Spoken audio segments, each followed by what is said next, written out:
This is Democracy Now!, democracynow.org, The War and Peace Report. I'm Amy Goodman with Nermeen Sheikh as we continue part two of our conversation. Prisoners in Alabama at several prisons have ended a 10-day strike over unpaid labor and poor prison conditions.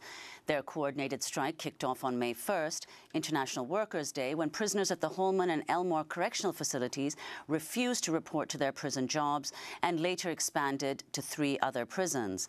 The strike focused on severe overcrowding, poor living conditions, and the 13th Amendment of the U.S. Constitution, which bans slavery and servitude, quote, except as a punishment for crime, thus sanctioning the legality of forced, unpaid prison labor.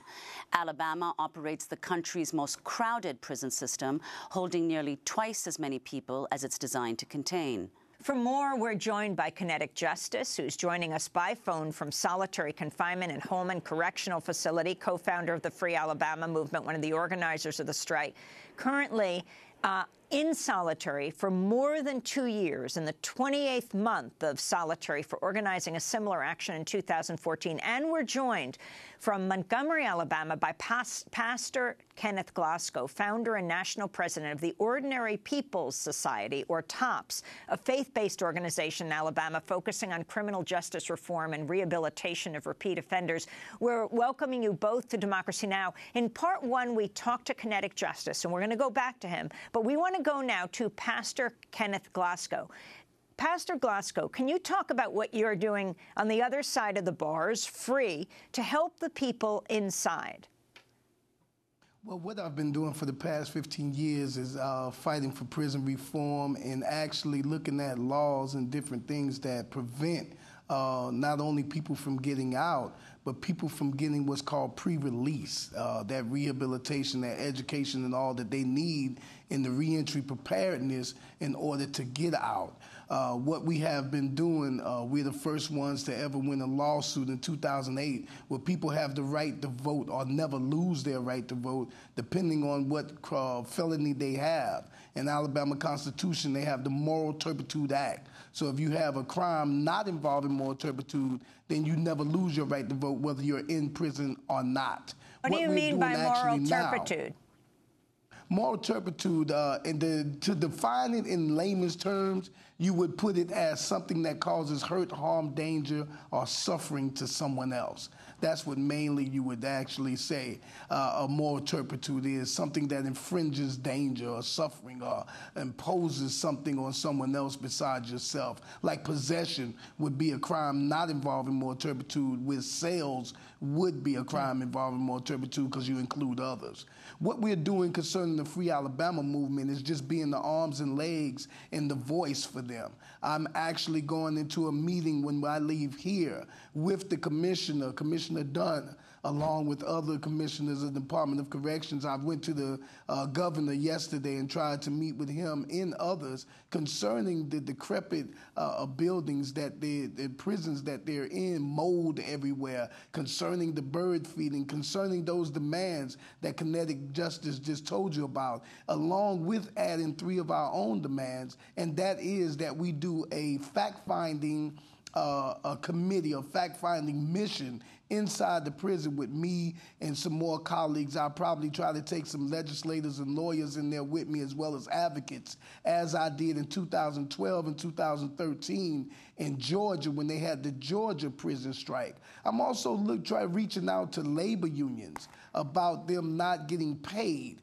Every other state around here pays their inmates more than what we're getting paid or what they're getting paid in Alabama. We have already addressed the parole board, what Kinetic mentioned earlier, but we have not addressed them. We have addressed them in the part of them explaining why they denied somebody or giving the explanation, but not in them addressing the person.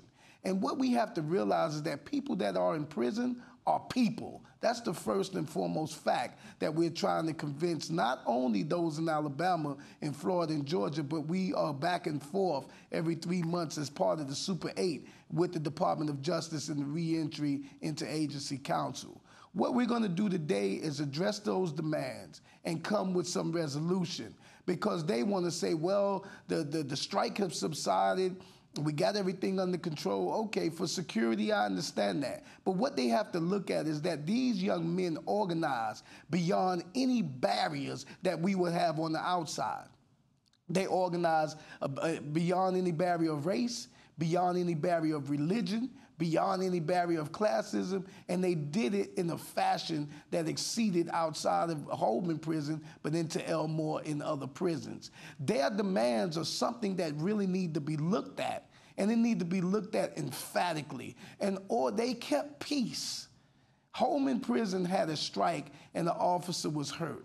These men got together and said, no one will have violence amongst each other. No one will have violence with officers. We will have a peaceful protest for our demands, for our safety, and for our better treatment as human beings. That is what I'm going to represent, and that's what thousands and thousands of organizations across this country have signed the petition that I will be taking to them as well, showing them about 3,000 different organizations and supporters who are coming forth, and we'll come down here and do whatever we need to do in order to get the commission, in order to get the governor and all to start treating our people who are incarcerated better and more humanely.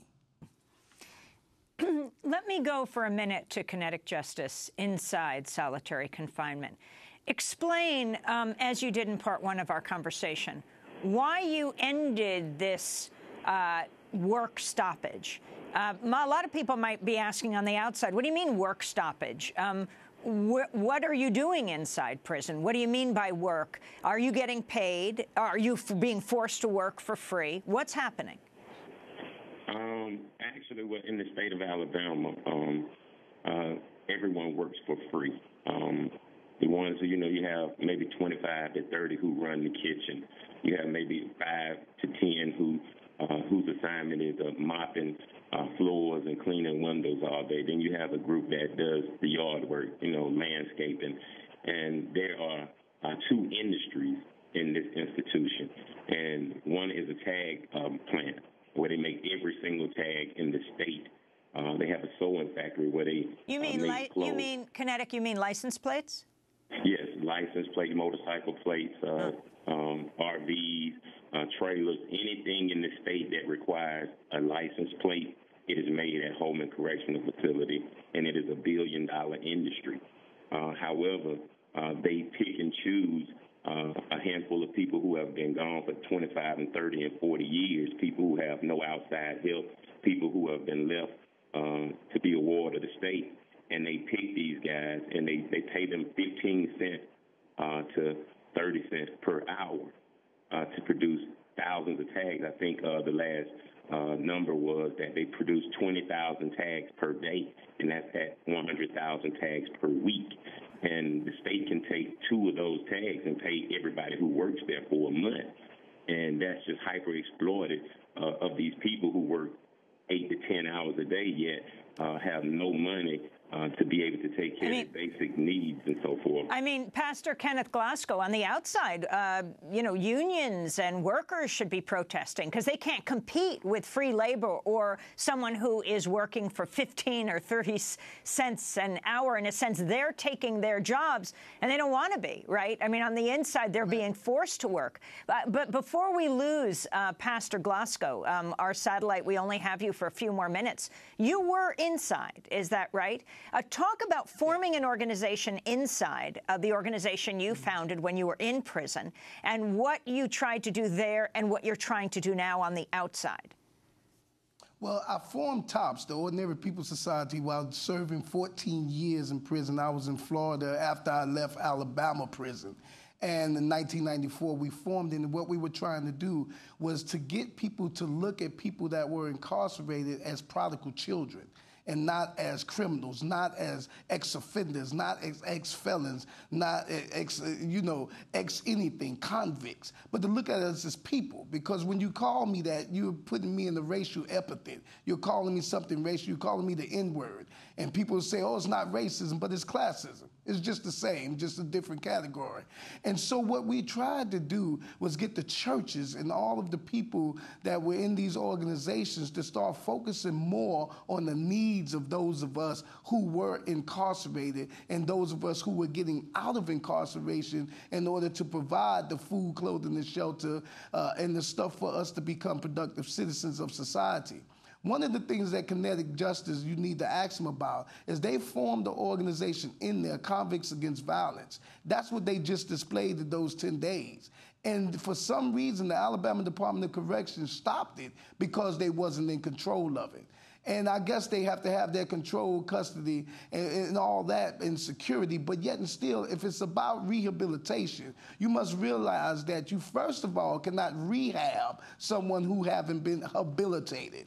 So what we did with TOPS was we started educating our people in order to change society. We came out, we started lobbying, we started getting people to get more engaged in their political process of voting, and we started setting up different processes for people that were getting out to have the availability to become those productive citizens that everybody claimed they want them to be, but don't provide any opportunity for them to be.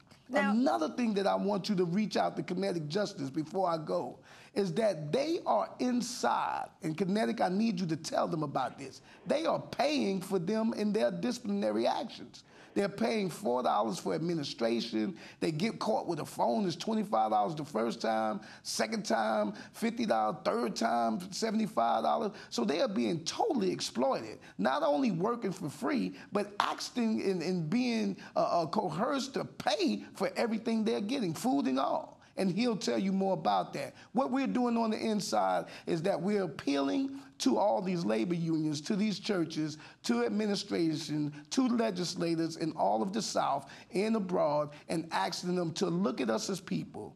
We've just lost Pastor Kenneth Glasgow through the satellite in Montgomery, Alabama, founder and national president of the Ordinary People's, the organization that he founded, the Ordinary People's Society, or TOPS, which is a faith-based organization focusing on criminal justice and rehabilitation of repeat offenders. He started his organizations in prison, and now he's outside. But he's given us some good questions to ask Kinetic Justice. Now, one of them, Kinetic Justice co-founder of Free Alabama Movement, currently serving his 28th month, more than 2 years in solitary confinement for organizing a past protest at Holman, where he is right now, the most overcrowded prison in the United States. The penalties for, well, what you're doing right now, right, talking on a cell phone. How do you speak on a cell phone? I asked you this in part one, but let me ask you again, how you do this and what you risk. Actually, like I was saying earlier, engaged in this struggle for freedom, justice, and equality, we understand that there are risks involved in any endeavor for freedom and justice. And, the consequences of having a cell phone, as Pastor Glasgow said, they have codified it to where it's an economical penalty, to where each time you're caught with a cell phone, it's a $25 fine. On the second time, it's a $50 fine, and $25 each additional time. However, mainly, it's a racket where, they're brought into the institution, and they're sold, and then if you're found one, you're charged again for it. So it's mainly just a racket where money is being exchanged, hands, and so forth. But yeah, that's the penalty for having a cell phone, is a $25 fine and 25 more each additional time. Kinetic Justice, you've also been working with prisoners in Texas. Could you talk a little bit about that? Yes. Over the last year, we've worked consistently with members of the IWW and the IWOC and different groups out of the Midwest, and they've helped extremely a lot in distributing literature that we've written and that we have as a part of the Free Alabama Movement. And we created an educational awareness campaign where we mailed different information to different prisons across the country. And as a result of that, we've been able to link up with prisoners in the state of Ohio, Virginia, Georgia, Mississippi, and as of late with people on the inside in Texas. As we were laying out the format for combating mass incarceration through work strikes, it was appealing to a lot of people that are incarcerated across the country, as it is a non-violent means in order to have your issues addressed, you know what I'm saying, to redress the grievance, because a lot of these prison systems don't have a grievance process. They don't have an adequate vehicle in place for us to have redress for grievances. Therefore, turning the work strike into our lobbyists, our politicians, and our political machine to have our voices heard has caught on like wildfire with prisoners across the country. And they're beginning. Kinetic, we only have a minute to go, but I want to talk about what your plans are for September 9th. 45 years ago, in September 9th, 1971, the prisoners at Attica, not far from where we are, but upstate New York, rose up, and they were protesting prison conditions. And for 4 days, they took over the prison. On September 13th, then Governor Rockefeller called out the state troopers. They opened fire, killing 39 men, prisoners and guards, wounding something like 88 others, seriously injuring hundreds of others. Can you talk about your plans for September 9th, 2016, 45 years later? Actually, I am a part of a group with a few brothers from different states who have engaged in a national call for a peaceful and nonviolent work strike in commemoration of the Attica Rebellion, as well as an assessment that 2016 is collectively the end of prison slavery, a slavery period. And that is what we're embarking on, a collective effort on behalf of all the state prisoners to come together in a peaceful and nonviolent protest and bring an end to slavery once and for all, and have the 13th Amendment re-amended. And so the shape of this protest, what it's going to be? It's pretty much looking like the shutdown in Alabama, recently the 10-day strike that we're setting out for a peaceful and nonviolent work strike throughout the United States. We want to thank you so much for being with us, Kinetic Justice, again, co-founder of the Free Alabama Movement. He is currently serving 28 months in solitary confinement at William C. Holman Prison in Alabama, the most overcrowded prison in the country. Again, yes, he is speaking to us from solitary confinement, redefining cell phone. Thanks so much for being with us, Kinetic Justice. We will be back in touch with you.